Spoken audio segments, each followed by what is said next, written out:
Assalamualaikum warahmatullahi wabarakatuh. Perkenalkan, nama saya Erika Putra Cahayani, NIM 19045-128. Di sini saya akan menjelaskan materi tentang iklim dan politik.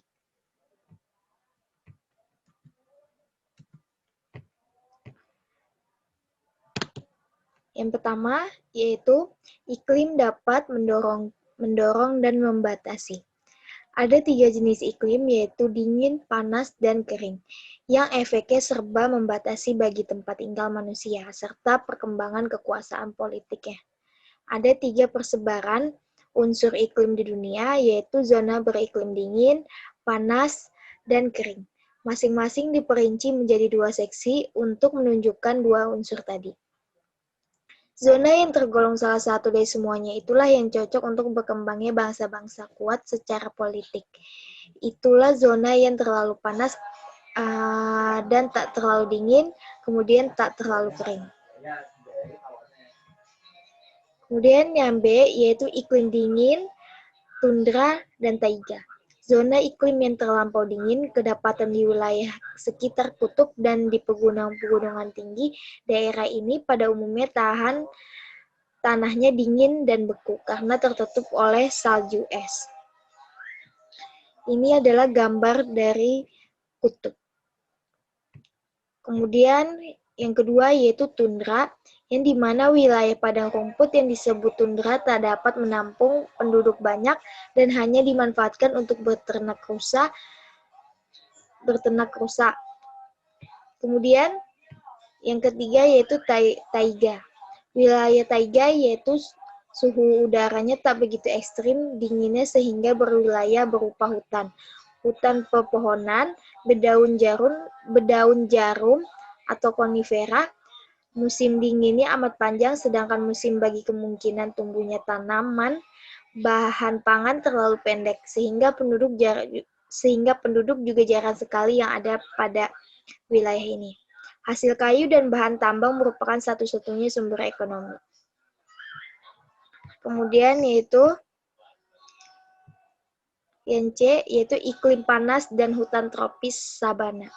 Iklim panas merupakan unsur kedua yang membatasi perkembangan politik. Ini terdapat di sepanjang garis ekuator dan kawasan yang berbatasan dengan arah kutub. Jika wilayah beriklim panas jenis tropika ini dibagi menjadi 2, maka dasarnya bukanlah tinggi atau rendahnya suhu yang bersangkutan, tetapi berdasarkan ada atau tak adanya musim keringnya. Hutan hujan tropis merupakan dataran-dataran rendah tropika di dunia kita yang tak memiliki musim kering. Merupakan bagian yang pertama, udaranya selalu panas tapi lembab. Kemudian ada sabana, di mana musim keringnya lebih panjang dan curah hujan cenderung langka. Di situ muncul bentang alam berupa stepa atau sabana. Keadaannya dapat menyedihkan bagi penduduk.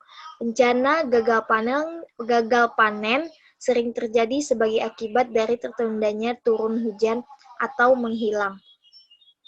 Misalnya yang ada di Indonesia yaitu Nusa Tenggara Timur.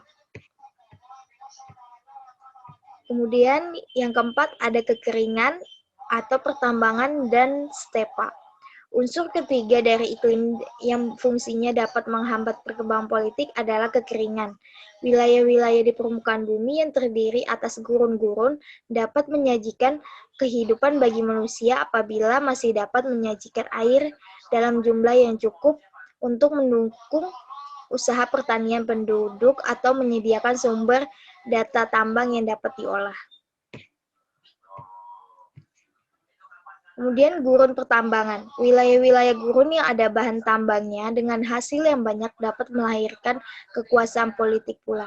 Misalnya apa yang telah terjadi dalam sejarah negara Chili dengan pertambangan nitratnya. Contoh lain yaitu ada Saudi Arabia.